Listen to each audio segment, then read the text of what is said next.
Ryan Kelly, and we're here at the 2021 United Motor Coach Association Expo in Orlando, Florida.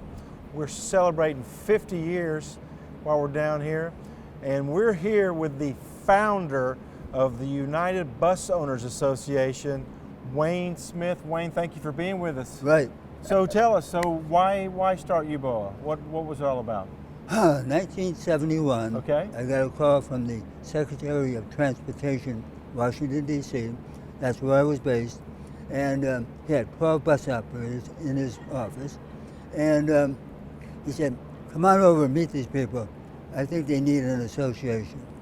And so I met these operators, and they were from Northeast Pennsylvania. And their biggest complaint was that Greyhound and Trailways controlled the motor coach industry. Okay. These independent operators could not go anywhere because of the government restrictions. The only people who could go interstate were the Greyhound and Trailway companies. This was during regulation, before Yes. deregulation. Oh, big time. So if you wanted to run line service, if you weren't a part of the Greyhound or Trailways network, you were not included. That's right. Okay. So how did it start? So then we said, let's form the association, which we did, and we had our first meeting. It's a funny story. Is in Chicago at the Drake Hotel. Okay. And the person from the Keishan Bus Company in Chicago set up the meeting. And I said, where is the meeting going to be held in the Drake Hotel?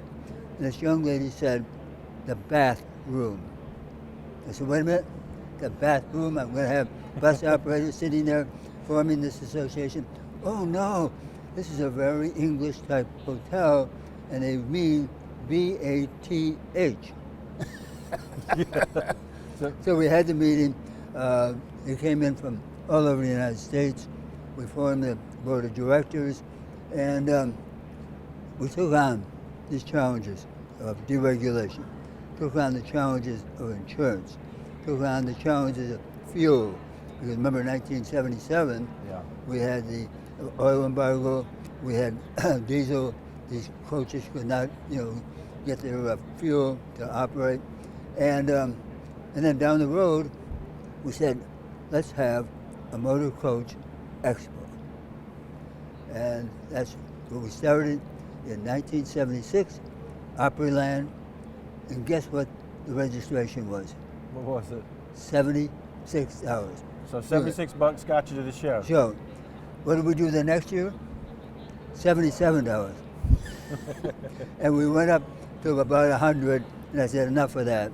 We're going to now charge regular fees. So let's go back to 72. How many bus companies were involved at that point in time? A year later, I'd say we had about 150. And when I left in 1998, we had about 1,700. Wow, so that's quite the increase. So you won deregulation, Mm-hmm. got insurance favorable where people could afford it. We got over the energy crisis in the late 70s, and then the 80s came along, and it was Miami Vice, and we were in the Reagan era of making a lot of money. So tell me about that era.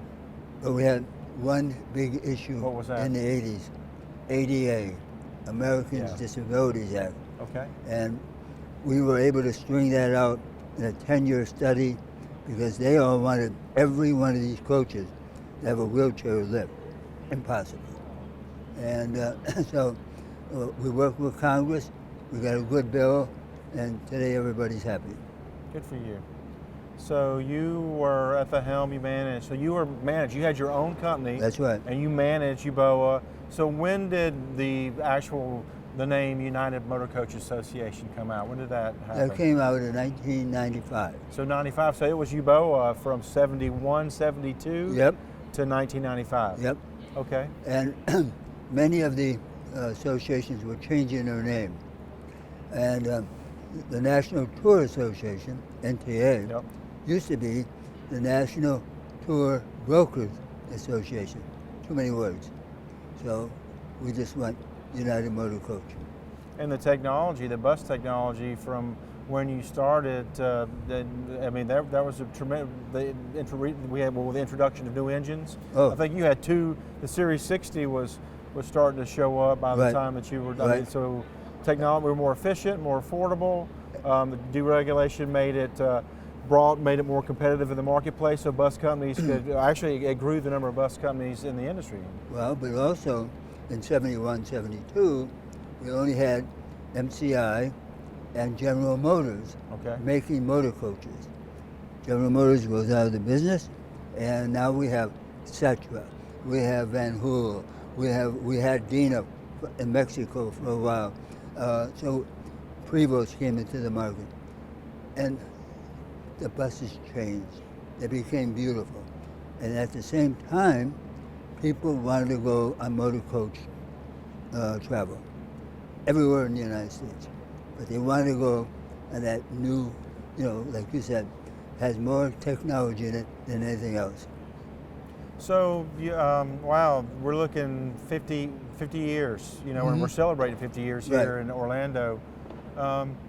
As you look back on your tenure and even, the 25 years since then, where are we now, in your opinion, with the motor coach? Where do we go from here? What's next?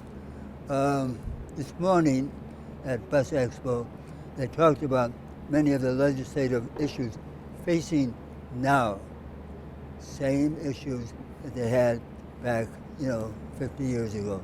Insurance, more regulations, more issues with fuel, etc. It's so same game. The game, nothing's changed. Nothing changed. And based on the grassroots efforts to secure the $2 billion from Congress, Right. we are educating the operators of the importance of really continuing dialogue with Congress. Right, and we have a full-time lobbyist, so that all helps. And go ahead. So now you, since then, you've got a foundation now. Tell us about your foundation. Let's see, about 15 years ago, I sold my company to a public company. And about 14 years ago, my first wife passed away. And I said to the kids, we're going to form a family foundation. And we put $1 million aside. And over the 10 years, I'm now out to about 850,000 dispersed, another 150,000 before I may pass on. Wow. Well, I mean, happy 50th. Yep. Your efforts working with these operators, Right. It's blossomed into a wonderful organization. Right. And thank you for being here for the 50th. Well, and good. thank you for being a leader. Now, Vic took the next 20, and now Yep. we've got Larry. Right. And, they seem to make some efficiency issue, making it more efficient, and we're heading down the road, and things are looking better.